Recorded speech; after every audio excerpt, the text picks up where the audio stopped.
derivability, and then we find the value of the functions at extremity. Extremity means x is equal to a and x is equal to b. तो now we take up the another question. कोई question ले लिया हमने, एक कोई भी कितने सारे एक्सप्रेशन, चलो हम एक ऐसा क्वेश्चन लेते हैं जहाँ रोल्स थ्योरम हमारी एप्लीकेबल हो जाए. तो let this expression f x is equal to e raise to power x into sine x. हमने बना लिया क्योंकि ये जो एक्सप्रेशन है इसको ध्यान से देखें तो हमेशा कॉन्टिन्यूस है, क्योंकि this function is continuous as well as this. If two functions are continuous तो their product will be continuous. तो हमेशा कॉन्टिन्यूस है, कोई दिक्कत नहीं. हम एक छोटा सा इंटरवल ले लेते हैं, कोई 0 ले लिया ताकि ये 0 हो जाए, और एक पाई ले लिया. क्यों लिया हमने ये कि तीसरी कंडीशन भी हमारी ट्रू हो जाए, 0 बराबर 0, यानी इस एक्सप्रेशन इस फंक्शन के रूट आ जाएं. और ये भी जानते हैं कि भी हमेशा डेरिवेबल है. डिफरेंशिएबिलिटी वाले चैप्टर में हमने ये सीख चुके हैं कि भी दो फंक्शंस का यदि प्रोडक्ट है और वो दोनों डेरिवेबल हैं फॉर ऑल एक्स, तो हमेशा उनकी प्रोडक्ट भी डेरिवेबल आएगी, कोई समस्या नहीं होनी है. तो इसका मतलब तीनों कंडीशन हमारी ट्रू हैं. तो first condition for Rolle's theorem, first condition यानी एफ एक्स इज कॉन्टिन्यूस, ये function is continuous for open close interval 0 to pi. दूसरी कंडीशन लगाई एफ एक्स इज डेरिवेबल, ये continuous. F x is derivable in open interval, बस इतना ही necessary और sufficient condition चाहिए. वैसे ये डेरिवेबल हमेशा है, लेकिन हमें तो इस थ्योरम के हिसाब से इतना मिल जाए तो चलेगा भाई, यानी फुलफिल है ये कंडीशन. तीसरी कंडीशन का मतलब है कि भी f0 कितना, हमने पाया 0, पाई के ऊपर भी कितना, यानी f पाई भी तो 0 है. तो इसका मतलब all three condition satisfies the Rolle's theorem. तो नाउ तो यदि वो सेटिस्फाई हो गई या तीनों कंडीशन वैलिड हैं तो हम ये बातें लिखेंगे. तो then there exist at least one value of C belongs to open interval 0 to pi such that f dash C is equal to 0. So now we find f dash C. तो here एक छोटा सा काम ऐसे हर सवाल में कर भी लेते हैं कि डेरिवेबल है तो उसकी डेरिवेटिव यहाँ निकाल के ही छोड़ दो. तो यानी that means f dash x is equal to, जैसे इसका डेरिवेटिव प्रोडक्ट रूल लगाया, e power x sine x का डेरिवेटिव कोस एक्स, फिर minus sine x H D छूट गया, और ई पावर एक्स का डेरिवेटिव है ही वो, और फिर हमने उसको कॉमन निकाल करके ये फर्स्ट डेरिवेटिव लिख लिया. अब फर्स्ट डेरिवेटिव निकाल दिया तो हमने एफ डैश सी बराबर 0 ही तो लिखना है, तो एक्स को रिप्लेस कर दो सी के द्वारा और फिर ये लिख दिया. तो यहाँ से f dash c is equal to 0, that means e power c into cos c minus sin c is equal to 0. अब हमने इस इक्वेशन को सोल्व करना है. c की वैल्यू देखते हैं क्या किस प्रकार की वैल्यू है, क्या इस इंटरवल के अंदर है, कितनी वैल्यू है वो भी देखते हैं. तो e पावर c से तो हमने भाग दे दिया क्योंकि e पावर c 0 नहीं है, तो फिर हमें ये मिला cos c minus sine c is equal to 0.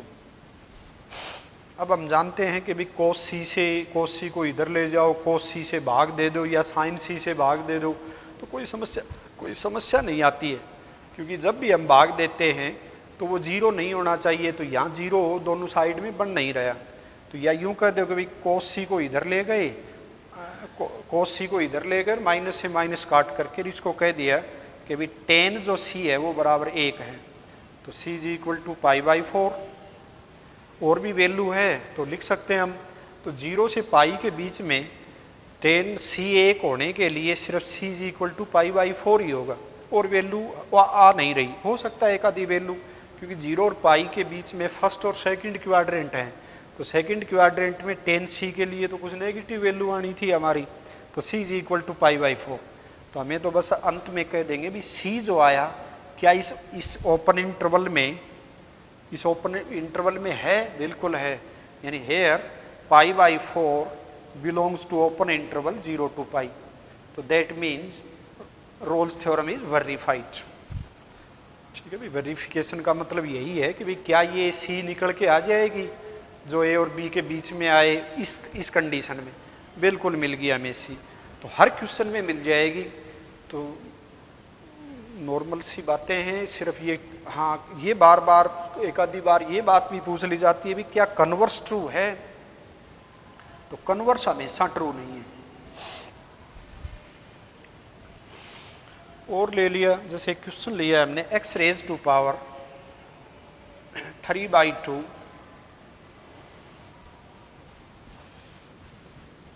और इंटरवल ले लिया -1 to 1, मान लिया इसको fx और कह दिया कि भी इसको रोल्स थ्योरम इसके ऊपर वेरीफाई करिए, इस इंटरवल में क्या ट्रू आएगा, कोई वैल्यू है ऐसी जिस कंडीशन में हमें सी मिल जाए।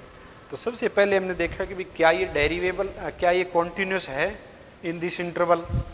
तो हम जानते हैं कि भी x रेज टू पावर 3/2 है, या हम इसको यूं भी लिख दें x raise to power 3 with root, तो दिस मस्ट बी पॉजिटिव। तो हम देखते हैं कि भी 0 पर तो ये 0 हो गया, सही है, और नेगेटिव वैल्यूज के लिए ये हमारा कह देंगे भी इरियल नहीं है। तो इसका मतलब ये हुआ है कि भी इसमें तो जो डोमेन है वही एग्जिस्ट नहीं कर रहा है, यानी 0 से छोटे के लिए ये कॉन्टिन्यूस ही नहीं है। तो पहली कंडीशन ही फेल हो, तो हम कह देंगे भी due to discontinuity this for this function Rolle's theorem is not applicable. तो इतना सा ही छोटा सा क्वेश्चन था ये, यानी तीनों कंडीशन हमने चेक करनी है, यदि वो ट्रू हो जाए तो आगे बढ़ना है। और लिया, और ले लेते हैं क्वेश्चन जैसे इसी प्रकार x रेज टू 1/3 fx लिया और इंटरवल ले लिया हमने, यही ले लिया, मान लिया -1 to 1। तो यहाँ फिर डिस्कस करते हैं वही कि for first condition we discuss the continuity of this expression. x raise to power 1/3 is always continuous, क्योंकि इसका जो डोमेन है वो ऑल रियल है। तो पहली कंडीशन लग गई है, ठीक है भाई, यानी fx is equal to x raise to power 1/3 कोई अलजेब्रिक एक्सप्रेशन है, ये अलजेब्रिक बिल्कुल वही एक्सप्रेशन बोल सकते हैं या फंक्शन भी बोल सकते हैं, क्योंकि x की अलग अलग वैल्यूज़ के लिए y फंक्शंस की जो डेफिनेशन है वो लागू हो रही है। तो fx is equal to x raise to power 1/3 is continuous for all x, particularly in this interval it is continuous. f dash x निकालिए, तो 1/3 जैसे सीधा डेरिवेटिव निकाला और x रेज टू पावर 2/3, तो ये घटाते हैं, मल्टी पावर को गुणा में ले आए और ये घटाया तो -1, इसको सोल्व किया तो 2/3, तो ये इसका डेरिवेटिव है f डैश x। तो हम कहेंगे कि भाई वो तो आगे की बात है कि भाई वो इस इंटरवल में डेरिवेबल है कि नहीं। तो ये हमने डिफरेंशिएबिलिटी में बहुत बार बताया था, इस प्रकार के ग्राफ भी खींचे थे। जैसे इसका ग्राफ हमारा इस प्रकार से जाना है, यूं से मतलब इस प्रकार से कंडीशन आएगी। तो यदि x बराबर 0 के ऊपर, क्योंकि 0 इसके बटे में आ गया और हम जानते हैं कि 0 बटे में तो मैथमेटिकली गलत होता है, कभी भी बटे में 0 हो ही नहीं सकता, 0 प्लस या 0 माइनस हम जानते हैं। तो यदि मैंने इसको 0 प्लस या 0 माइनस, यदि मैंने इसको मतलब डेरिवेटिव तो निकाल दिया, मैंने x की वैल्यू डालनी है, तो x 0 प्लस डाला है या 0 माइनस डाला है, तो हम कहेंगे भी प्लस माइनस इन्फिनिटी आया। तो प्लस माइनस इन्फिनिटी का मतलब ये है, मतलब ग्राफ तो हमें ये बोल रहा है, यहाँ ग्राफ तो हमें दिख रहा है कि भी कॉन्टिन्यूस भी है। क्या x बराबर 0 पर ये डेरिवेबल है? तो ये x बराबर 0 पर डेरिवेबल नहीं है। क्यों नहीं है डेरिवेबल? कि डिफरेंशिएबिलिटी में हमने काफ़ी बार डिस्कस किया था क्लास में कि भाई ये टेजेंट जो इसके ऊपर है वो एकदम वर्टिकली खड़ी हो गई है। तो वर्टिकली टेजेंट का जो स्लोप है वो डिफाइन नहीं होता है, और स्लोप ही हमारा dy/dx होता है।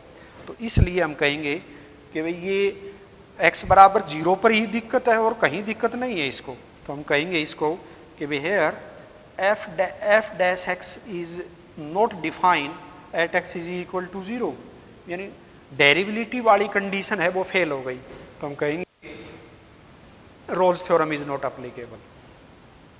कंडीशंस भी वोलेट हो रही है इसमें, कि -1 के लिए -1 उत्तर देगा, 1 के लिए 1 देगा, तो हम कह देंगे भी 3 कंडीशन में से 2 कंडीशन हमारी इसमें फेल हो गई, वोलेट हो गई, कोई भी एक कंडीशन ट्रू आई है।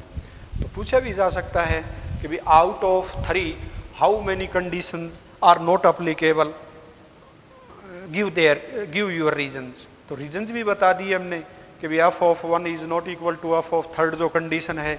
सेकंड कंडीशन के लिए हम बोल देंगे भी डेरिवेबिलिटी हमारी यहाँ अनडिफाइन है, क्योंकि क्यों है वो भी डिस्कस कर सकते हैं, क्योंकि यहाँ जो टेजेंट जो हमारी जाएगी वर्टिकली टेजेंट तो है, लेकिन टेजेंट का जो स्लोप है वो डिफाइन नहीं है। स्लोप का मतलब ही dy/dx होता है। और ले लिया 1-2 क्वेश्चन जो कि जिनके ऊपर रोल्स थ्योरम लग जाए। जैसे लिया रूट ऑफ, जैसे हम जानते हैं +1 में काफ़ी अभ्यास कर लिया कि भी आधा सर्कल है ये, और इसमें -2 और 2 के लिए मान लिया इंटरवल ले लिया, दिस इज गिवन फंक्शन। तो कहे देखिए अब ग्राफिकली तुरंत दिमाग में भी आ जाना चाहिए कि भी आधा सर्कल है भैया f(x) के बराबर है, x की वैल्यू हम जानते हैं बाउंडेड है -2 और 2 के बीच में, और 2 और -2 भी है, यानी इसका वो डोमेन भी बोलते हैं। Domain of this function lie is -2 to 2 inclusive -2 to, और फिर जो y है या y या जो f(x) है वो हम वेरी करेगा 0 से 2 के बीच में। तो इस क्वेश्चन में जैसे इंटरवल ही मैंने -2 और 2 ले लिया है फॉर क्लोज्ड इंटरवल। तो सबसे पहले देखें भी क्या कॉन्टिन्यूटी है, तो बिल्कुल भाई द फंक्शन इज कॉन्टिन्यूस, क्योंकि x की सारी वैल्यूज़ के लिए रूट के भीतर 0 या 0 से बड़ी वैल्यू आ रही है, तो 0 और 0 से बड़ी है तो ये तो कोई न कोई उत्तर देगा, यानी y निकल के आई। इसका मतलब ये हुआ कि भाई ये कॉन्टिन्यूस है फॉर दिस क्लोज्ड इंटरवल। तो फर्स्ट कंडीशन यानी for Rolle's theorem we will try to the all 3 condition satisfying the given for given expression or not। तो for Rolle's theorem we have first condition the f(x) is algebraic expression, या यहाँ तो हम इसको function भी बोल दें कि f(x) लिख लिया यूँ का यूँ, root of 4 - x² is continuous for this interval. Second condition यानी f(x) निकाल ही लो, तो 1/2 root of 4 - x² which is uniquely defined in open interval -2 to 2। तो यहाँ देखो इस फंक्शन में एक दिक्कत आ रही है, यदि ये क्लोज्ड बोल देता, क्योंकि जो भी थ्योरम बनती हैं, थ्योरम का मतलब क्या होता है कि भी ऐसा एक निष्कर्ष निकाल लिया जाता है जो हमेशा ट्रू हो। तो यहाँ यदि वो क्लोज्ड ले लेता तो तो 2 पर ये डेरिवेबल नहीं है और न -2 पर डेरिवेबल है, इसीलिए ओपन इंटरवल के लिए हमने स्टेटमेंट में या जो कंडीशन है उसमें ये लिया, यानी this condition must be necessary and sufficient. और एक्स्ट्रा यदि एडिशन यदि इंफॉर्मेशन दे दे तो वो चलेगा, लेकिन ये तो अवश्य ही होना चाहिए। तो कम से कम यही बात से काम चल जाता है, तो कम से कम उठा लिया। अधिक यदि है जैसे पिछले सवालों में वो डेरिवेबल भी था सिरों पर, तो एडिशनल इंफॉर्मेशन थी, ये तो कम से कम चाहिए ही फॉर दिस, यानी ये होने के लिए बड़ा ज़रूरी है। तो यहाँ हमारे पास वही शर्त आ गई है कि -2 और 2 फॉर ओपन इंटरवल ही लें यदि, ठीक है ना भी। तो now we take the third condition, तो f ऑफ 2 और f ऑफ -2 दोनों पर ही देखें तो ये वैल्यू 0 आ रही है। 2 रखें तो भी 4 हो गया, 4 - 4 -2 के लिए भी 0, यानी all 3 conditions satisfying Rolle's theorem. यानी रोल्स थ्योरम ठीक है भाई, तो हम लिखेंगे वो there must exist at least 1 value, यही लाइन बार बार लिखनी है। C belongs to open interval -2 to 2, और वो कैसी C आए इस ओपन इंटरवल में पक्की आएगी, such that f' must be equal to 0। तो f' means now we take the derivative which is explained earlier, तो हेयर f', तो f' इज इक्वल टू 1/2 इंटू रूट ऑफ, यहाँ थोड़ी सी एक गलती भी कर दी है भाई, डेरिवेटिव निकाली थोड़ा सा, 1/2 फॉर इसका अगेन डेरिवेटिव, ध्यान दियो फर्स्ट डेरिवेटिव हमारी ये है।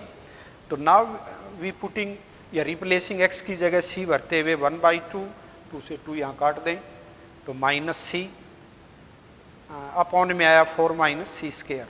This must be equal to 0। ये हमारा दावा है, हमारी असर्शन है ये।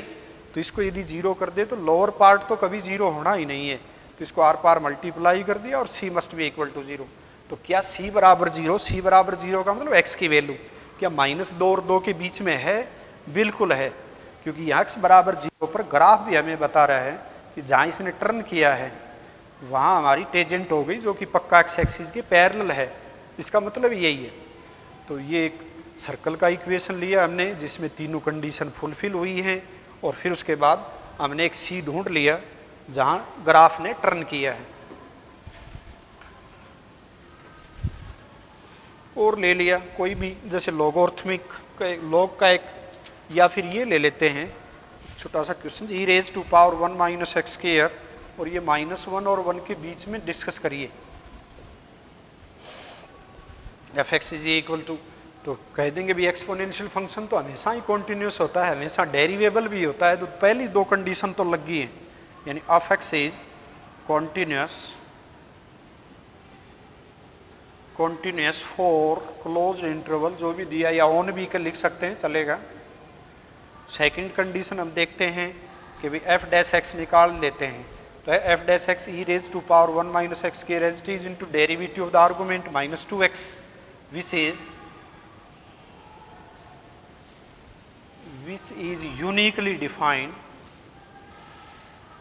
uniquely defined for all x। कोई समस्या नहीं, कुछ भी x दे कुछ ना कुछ उत्तर देगा, इसका मतलब हमेशा डेरिवेबल है। तो तीसरी कंडीशन या that means for open interval, मतलब ओपन इंटरवल में भी तो डिफाइन होगा, यदि हमेशा ही डिफाइन है तो एक छोटे से भाग में तो होना ही होना है। Now we take the third condition. यदि मैंने -1 इसमें भर दिया तो e⁻0 यानी f ऑफ -1 और f ऑफ 1 दोनों ही हमें एक सा उत्तर दे रही हैं और जो कि 1 के रूप में दे रही हैं, क्योंकि के ऊपर पावर 0 है। तो हम कह देंगे भी तीनों कंडीशन हैं वो हमारी लग गई हैं, सेटिस्फाई हो गई हैं, कुछ भी बोल दें तो हम कहेंगे फिर तो then there exist at least one value of c belongs to in this given interval, for open interval be careful, such that f' is equal to 0. So now we take up the first derivative replacing x by c. So we have e⁻1 - c² into -2c is equal to 0. ये line जरूरी है लिखनी। तो now we divide by this number because this is not 0. तो -2c is equal to 0 और c is equal to 0. तो again we have c क्या 0 इस इंटरवल के अंदर है? बिल्कुल है। तो c बिलोंग्स टू 0, तो that mean c belongs to -1 to 1. तो this is the verification of the Rolle's theorem. और ले लिया एक लॉग का एक्सप्रेशन बनाया हमने इस प्रकार से कि भी वो टर्न कर जाए, यानी तीनों कंडीशन लग जाएं और फिर उसके अंदर जो टर्न करता है जैसे log x² + 2 और -log 3, ठीक है ना भाई। और ध्यान से देखें तो यहाँ इंटरवल की जरूरत पड़ेगी हमें, -1 और 1 ले लें। तो सबसे पहले हमने वो पहली दो कंडीशन देखी, तो हम देखते हैं भी लॉगरिथमिक जो फंक्शंस है वो हमेशा कॉन्टिन्यूस होता है अपने डोमेन में। तो डोमेन का मतलब यहाँ तो कोई समस्या भी नहीं है, हम तो कह देंगे इसका डोमेन तो ऑल रियल है, कोई भी x ले लिया जाए तो इसमें ये हमेशा चलेगा। तो पहली condition f(x) is continuous for या ऑन क्लोज इंटरवल -1 to 1। दूसरी कंडीशन f' डिफाइन करते हैं। अच्छा एक बात और, हमने कॉन्टिन्यूटी के लिए बार बार जो हमारा जो चैप्टर पीछे डिस्कस हो लिया था कि भाई ये हमेशा कॉन्टिन्यूस और ये तो कांस्टेंट नंबर है, तो कांस्टेंट नंबर हमेशा कॉन्टिन्यूस होता है। तो दो फंक्शंस यदि कॉन्टिन्यूस हैं और उनका डिफरेंस हमेशा कॉन्टिन्यूस होगा, तो यही बात हमने लिख दी है। f' निकालते हैं तो f' 1/x² + 2 into again its derivative 2x और this minus this will be 0। तो दिस इज द डेरिवेटिव। अब देखेंगे कि क्या हमने डिफरेंशिएशन निकाल दिया, क्या उसमें कहीं बटे में 0 बन रहा है कोई x की वैल्यू से, हमें ये विशेषकर इस इंटरवल के अंदर अंदर देखना होता है। तो f डैश x निकाला, हमने देखा कि -1 और 1 के बीच में, वैसे तो यहाँ देखो x चाहे कुछ भी रख दो, यहाँ भी देख सकते थे। ये जो एक्सप्रेशन है ये देखते ही हम कह सकते हैं हमेशा फॉर ऑल x के लिए डेरिवेबल है, क्योंकि कोई समस्या ही नहीं आनी है इसको। तो हमने यहाँ इसकी डेरिवेटिव निकाली, तो डेरिवेटिव में इस थोड़े से इंटरवल में जो कि ओपन इंटरवल है उसमें तो ये एग्जिस्ट कर रहा है यूनिकली, यानी कि कोई ऐसी बात ही नहीं है कि हम यूँ कह दें कि इट डज नॉट एग्जिस्ट। तो हम बस यही बात लिखनी है, एफ डैश एक्स निकाला और फिर कह देंगे विच इज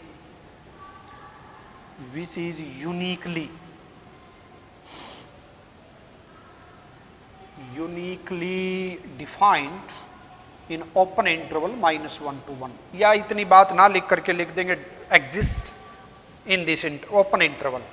यहाँ ध्यान रहे हमें ओपन इंटरवल ही देना है, वैसे क्लोज्ड के लिए भी दिक्कत नहीं है इस क्वेश्चन में। तो पिछले वाले में क्लोज्ड के लिए दिक्कत थी, लेकिन हमारी जो विशेषताएं हैं, कंडीशन हैं, उनमें ये बार बार जोर दे के बोला है कि ओपन ही चाहिए हमें। Now we check for third condition, तो इफ वी पुट -1 तो log 3 माइनस log 3, तो log ऑफ, या सीधा लिख देते हैं भाई f of -1 is equal to f of 1, और in each case we find 0, log 3 माइनस log 3। तो that means all 3 conditions fulfil our given statement. तो देन वी कैन से, ये जो हमारा असर्शन है वो लिख सकते हैं। तो देन देयर एग्जिस्ट, सिंबल होता है देयर एग्जिस्ट का ये, एट लीस्ट 1 वैल्यू, यही लाइन लिखनी है बार बार हर क्वेश्चन में, C बिलोंग्स टू ओपन इंटरवल this such that, very important, ये जो इक्वेशन हमने बनाई यहाँ से C निकल के आती है हमारी। तो f डैश C का मतलब डेरिवेटिव हम पहले निकाल चुके हैं, तो x की जगह हमने C भर देना है। तो f dash C that means 2C upon C square plus 2 must be equal to 0, by cross multiplication 2C is equal to 0, C is equal to 0। क्या C बराबर 0 या x बराबर 0 इस इंटरवल में कहीं है?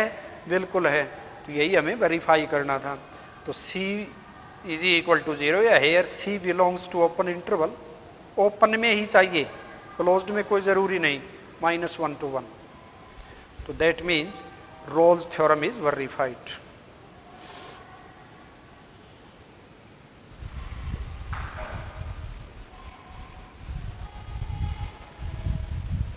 ठीक है, now we take up the another questions.